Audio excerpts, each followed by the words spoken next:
خلافت سے ملوکیت تک تغیر کا آغاز۔ اس تغیر کا آغاز ٹھیک اسی مقام سے ہوا جہاں سے اس کے رونما ہونے کا حضرت عمر رضی اللہ تعالی عنہ کو اندیشہ تھا۔ اپنی وفات کے قریب زمانے میں سب سے بڑھ کر جس بات سے وہ ڈرتے تھے وہ یہ تھی کہ کہیں ان کا جانشین اپنے قبیلے اور اپنے اقربا کے معاملے میں اس پالیسی کو نہ بدل دے جو رسول اللہ صلی اللہ علیہ وسلم کے زمانے سے ان کے زمانے تک چلی آ رہی تھی۔ رسول اللہ صلی اللہ علیہ وسلم نے اپنے پورے عہد حکومت میں حضرت علی کے سوا بنی ہاشم میں سے کسی کو کوئی عہدہ نہ دیا۔ حضرت ابو بکر رضی اللہ تعالی عنہ نے اپنے زمانہ خلافت میں اپنے قبیلے اور خاندان کے کسی شخص کو سرے سے کسی منصب پر مامور نہ کیا۔ حضرت عمر رضی اللہ تعالی عنہ نے اپنے 10 سال کے عہد میں بنی عدی کے صرف ایک شخص کو ایک چھوٹے سے عہدے پر مقرر کیا اور اس سے بھی ان کو بہت جلدی سبکدوش کر دیا۔ یہی وجہ تھی کہ اس زمانے میں قبائلی عصبیتوں کو سر اٹھانے کا موقع نہ ملا۔ حضرت عمر کو خوف تھا کہ یہ پالیسی اگر بدل دی گئی تو سخت فتنے کی موجب ہوگی، اسی لیے انہوں نے اپنے تینوں متوقع جانشینوں حضرت عثمان، حضرت علی اور حضرت سعد بن ابی وقاص کو الگ الگ بلا کر ان کو وصیت کی تھی کہ اگر میرے بعد تم خلیفہ ہو تو اپنے قبیلے کے لوگوں کو مسلمانوں کی گردنوں پر مسلط نہ کر دینا۔ لیکن ان کے بعد جب حضرت عثمان جانشین ہوئے تو رفتہ رفتہ اس پالیسی سے ہٹتے چلے گئے۔ انہوں نے پے در پے اپنے رشتہ داروں کو بڑے بڑے اہم عہدے عطا کیے اور ان کے ساتھ دوسری ایسی رعایات کی جو عام طور پر لوگوں میں ہدف اعتراض بن کر رہیں۔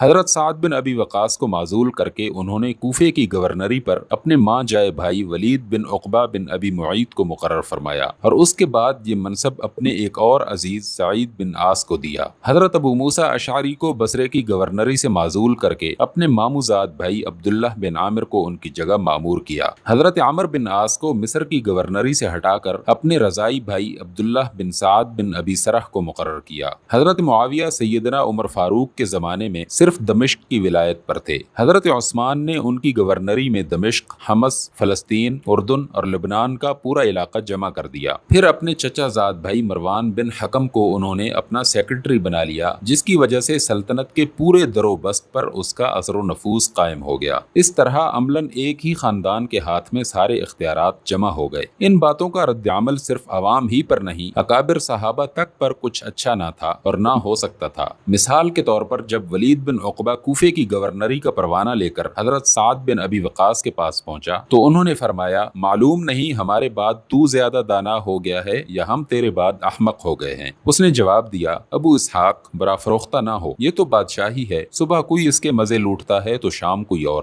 حضرت سعد نے کہا، میں سمجھتا ہوں واقعی تم لوگ اسے بادشاہی بنا کر چھوڑو گے۔ قریب قریب ایسے ہی خیالات حضرت عبداللہ بن مسعود نے بھی ظاہر فرمائے۔ اس سے کوئی شخص انکار نہیں کر سکتا کہ اپنے خاندان کے جن لوگوں کو سیدنا عثمان رضی اللہ تعالی عنہ نے حکومت کے یہ مناصب دیے، انہوں نے اعلیٰ درجے کی انتظامی اور جنگی قابلیتوں کا ثبوت دیا اور ان کے ہاتھوں بہت سی فتوحات ہوئیں۔ لیکن ظاہر ہے کہ قابلیت صرف انہی لوگوں میں نہ تھی، دوسرے لوگ بھی بہترین قابلیتوں کے مالک موجود تھے اور ان سے زیادہ خدمات انجام دے چکے تھے۔ محض قابلیت اس بات کے لیے کافی دلیل نہ تھی کہ خراسان سے لے کر شمالی افریقہ تک کا پورا علاقہ ایک ہی خاندان کے گورنروں کی ماتحتی میں دے دیا جاتا اور مرکزی سیکرٹریٹ پر بھی اسی خاندان کا آدمی مامور کر دیا جاتا۔ یہ بات اول تو بجائے خود قابل اعتراض تھی کہ مملکت کا رئیس اعلیٰ جس خاندان کا ہو، مملکت کے تمام اہم عہدے بھی اسی خاندان کے لوگوں کو دے دیے جائیں، مگر اس کے علاوہ چند اسباب اور بھی تھے جن کی وجہ سے اس صورتحال نے اور زیادہ بے چینی پیدا کر دی۔ اول یہ کہ اس خاندان کے جو لوگ دور عثمانی میں آگے بڑھائے گئے وہ سب طلقاء میں سے تھے۔ طلقاء سے مراد مکہ کے وہ خاندان ہیں جو آخر وقت تک نبی صلی اللہ علیہ وسلم اور دعوت اسلامی کے مخالف رہے۔ فتح مکہ کے بعد حضور صلی اللہ علیہ وسلم نے ان کو معافی دی اور وہ اسلام میں داخل ہوئے۔ حضرت معاویہ، ولید بن عقبہ، مروان بن حکم انہی معافی یافتہ خاندانوں کے افراد تھے اور عبداللہ بن سعد بن ابی سرح تو مسلمان ہونے کے بعد مرتد ہو چکے تھے۔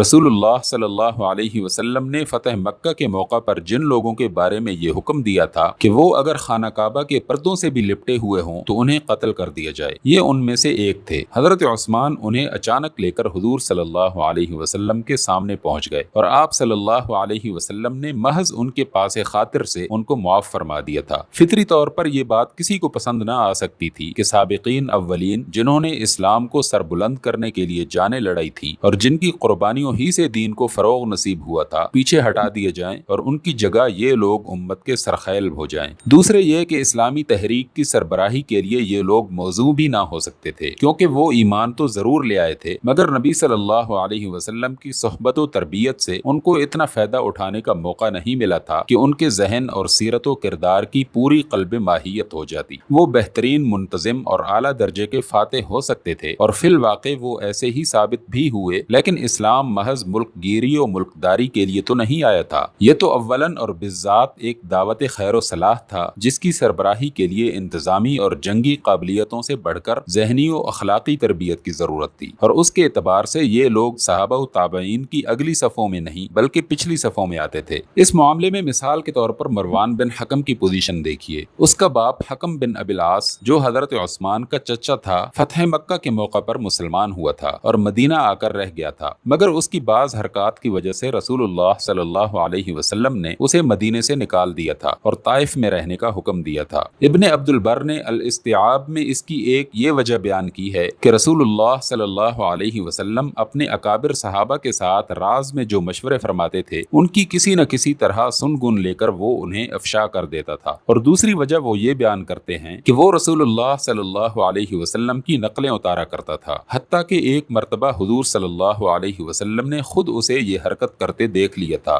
بہرحال کوئی سخت قصور ہی ایسا ہو سکتا تھا جس کی بنا پر حضور صلی اللہ علیہ وسلم نے مدینے سے اس کے اخراج کا حکم صادر فرمایا۔ مروان اس وقت 7-8 برس کا تھا اور وہ بھی اس کے ساتھ طائف میں رہا۔ جب حضرت ابوبکر رضی اللہ تعالی عنہ خلیفہ ہوئے تو ان سے عرض کیا گیا کہ اسے مدینہ آنے کی اجازت دے دیں، مگر انہوں نے انکار کر دیا۔ حضرت عمر کے زمانے میں بھی اسے مدینے آنے کی اجازت نہ دی گئی۔ حضرت عثمان رضی اللہ تعالی عنہ نے اپنی خلافت کے زمانے میں اس کو واپس بلا لیا، اور ایک روایت کے مطابق آپ نے اس کی وجہ یہ بیان کی کہ میں نے رسول اللہ صلی اللہ علیہ وسلم سے اس کی سفارش کی تھی اور حضور صلی اللہ علیہ وسلم نے مجھ سے وعدہ فرما لیا تھا کہ اسے واپسی کی اجازت دے دیں گے۔ اس طرح یہ دونوں باپ بیٹے طائف سے مدینہ آ گئے۔ مروان کے اس پس منظر کو نگاہ میں رکھا جائے تو یہ بات اچھی طرح سمجھ میں آ سکتی ہے کہ اس کا سیکرٹری کے منصب پر مقرر کیا جانا لوگوں کو کسی طرح گوارا نہ ہو سکتا تھا۔ لوگ حضرت عثمان کے اعتماد پر یہ تو مان سکتے تھے کہ حضور صلی اللہ علیہ وسلم نے ان کی سفارش قبول کر کے حکم کو واپسی کی اجازت دینے کا وعدہ فرما لیا تھا، اس لیے اسے واپس بلا لینا قابل اعتراض نہیں ہے، لیکن یہ مان لینا لوگوں کے لیے سخت مشکل تھا کہ رسول اللہ صلی اللہ علیہ وسلم کے اسی معتوب شخص کا بیٹا اس بات کا بھی اہل ہے کہ تمام اکابر صحابہ کو چھوڑ کر اسے خلیفہ کا سیکرٹری بنا دیا جائے، خصوصاً جبکہ اس کا وہ معتوب باپ زندہ موجود تھا اور اپنے بیٹے کے ذریعے سے حکومت کے کاموں پر اثر انداز ہو سکتا تھا۔ تیسرے یہ کہ ان میں سے بعض کا کردار ایسا تھا کہ اس دور کے پاکیزہ ترین اسلامی معاشرے میں ان جیسے لوگوں کو بلند مناصب پر مقرر کرنا کوئی اچھا اثر نہ کر سکتا تھا۔ مثال کے طور پر ولید بن عقبہ کے معاملے کو لیجئے، یہ صاحب بھی فتح مکہ کے بعد اسلام لانے والوں میں سے تھے۔ رسول اللہ صلی اللہ علیہ وسلم نے ان کو بنی مستلق کے صدقات وصول کرنے کے لیے مامور فرمایا، مگر یہ اس قبیلے کے علاقے میں پہنچ کر کسی وجہ سے ڈر گئے اور ان لوگوں سے ملے بغیر مدینے واپس جا کر انہوں نے یہ رپورٹ دے دی کہ بنی مستلق نے زکوٰۃ دینے سے انکار کر دیا اور مجھے مار ڈالنے پر تل گئے۔ رسول اللہ صلی اللہ علیہ وسلم اس پر غضبناک ہوئے اور آپ نے ان کے خلاف ایک فوجی مہم روانہ کر دی۔ قریب تھا کہ ایک سخت حادثہ پیش آ جاتا، لیکن بنی مستلق کے سرداروں کو بروقت علم ہو گیا اور انہوں نے مدینے حاضر ہو کر عرض کیا کہ یہ صاحب تو ہمارے پاس آئے ہی نہیں، ہم تو منتظر ہی رہے کہ کوئی آ کر ہم سے زکوٰۃ وصول کرے۔ اس پر یہ آیت نازل ہوئی کہ یا ایھا الذین آمنوا ان جاءکم فاسق بنبأ فتبینوا ان تصیبوا قوما بجہالۃ فتصبحوا علی ما فعلتم نادمین۔ اے لوگو جو ایمان لائے ہو، اگر تمہارے پاس کوئی فاسق آ کر کوئی خبر دے تو تحقیق کر لو، کہیں ایسا نہ ہو کہ تم کسی قوم کے خلاف ناواقفیت میں کوئی کاروائی کر بیٹھو اور پھر اپنے کیے پر پچھتاتے رہ جاؤ۔ اس کے چند سال بعد حضرت ابوبکر رضی اللہ تعالی عنہ اور حضرت عمر نے ان کو پھر خدمت کا موقع دیا، اور حضرت عمر رضی اللہ تعالی عنہ کے آخر زمانے میں وہ الجزیرہ کے عرب علاقے پر جہاں بنی تغلب رہتے تھے عامل مقرر کیے گئے۔ 25 ہجری میں اس چھوٹے سے منصب سے اٹھا کر حضرت عثمان رضی اللہ تعالی عنہ نے ان کو حضرت سعد بن ابی وقاص عباس کی جگہ کوفے جیسے بڑے اور اہم صوبے کا گورنر بنا دیا۔ وہاں یہ راز فاش ہوا کہ یہ شراب نوشی کے عادی ہیں، حتیٰ کہ ایک روز انہوں نے صبح کی نماز 4 رکعت پڑھا دی اور پھر پلٹ کر لوگوں سے پوچھا اور پڑھاؤں؟ اس واقعے کی شکایات مدینہ تک پہنچی اور لوگوں میں اس کا عام چرچا ہونے لگا۔ آخر کار حضرت مسور بن مخرمہ اور عبد الرحمن بن اسود نے حضرت عثمان رضی اللہ تعالی عنہ کے بھانجے عبید اللہ بن عدی بن خیار سے کہا کہ تم جا کر اپنے ماموں صاحب سے بات کرو اور انہیں بتاؤ کہ ان کے بھائی ولید بن عقبہ کے معاملے میں لوگ ان کے طرز عمل پر بہت اعتراض کر رہے ہیں۔ انہوں نے جب اس معاملے کی طرف توجہ دلائی اور عرض کیا کہ ولید پر حد جاری کرنا آپ کے لیے ضروری ہے، تو حضرت عثمان رضی اللہ تعالی عنہ نے وعدہ فرمایا کہ ہم اس معاملے میں انشاءاللہ حق کے مطابق فیصلہ کریں گے۔ چنانچہ صحابہ کے مجمع عام میں ولید پر مقدمہ قائم کیا گیا۔ حضرت عثمان رضی اللہ تعالی عنہ کے اپنے آزاد کردہ غلام عمران نے گواہی دی کہ ولید نے شراب پی تھی۔ ایک دوسرے گواہ صعب بن جسامہ یا جسامہ بن صعب نے شہادت دی کہ ولید نے ان کے سامنے شراب کی قے کی تھی۔ ان کے علاوہ 4 اور گواہ ابو زینب، ابو مرہ، جندب بن زہیر الازدی اور سعد بن مالک الاشعری بھی ابن حجر کے بیان کے مطابق پیش ہوئے تھے اور انہوں نے بھی جرم کی تصدیق کی تھی۔ تب حضرت عثمان رضی اللہ تعالی عنہ نے حضرت علی کو حکم دیا کہ ولید پر حد قائم کریں۔ حضرت علی نے حضرت عبداللہ بن جعفر کو اس کام پر مامور کیا اور انہوں نے ولید کو 40 کوڑے لگائے۔ یہ تھے وہ وجوہ جن کی بنا پر حضرت عثمان رضی اللہ تعالی عنہ کی یہ پالیسی لوگوں کے لیے اور بھی زیادہ بے اطمینانی کی موجب بن گئی تھی۔ خلیفہ وقت کا اپنے خاندان کے آدمیوں کو پے در پے مملکت کے اہم ترین مناصب پر مامور کرنا بجائے خود کافی وجہ اعتراض تھا۔ اس پر جب لوگ یہ دیکھتے تھے کہ آگے لائے بھی جا رہے ہیں تو اس طرح کے اشخاص، تو فطری طور پر ان کی بے چینی میں اور زیادہ اضافہ ہو جاتا تھا۔ اس سلسلے میں خصوصیت کے ساتھ 2 چیزیں ایسی تھیں جو بڑے دور رس اور خطرناک نتائج کی حامل ثابت ہوئیں۔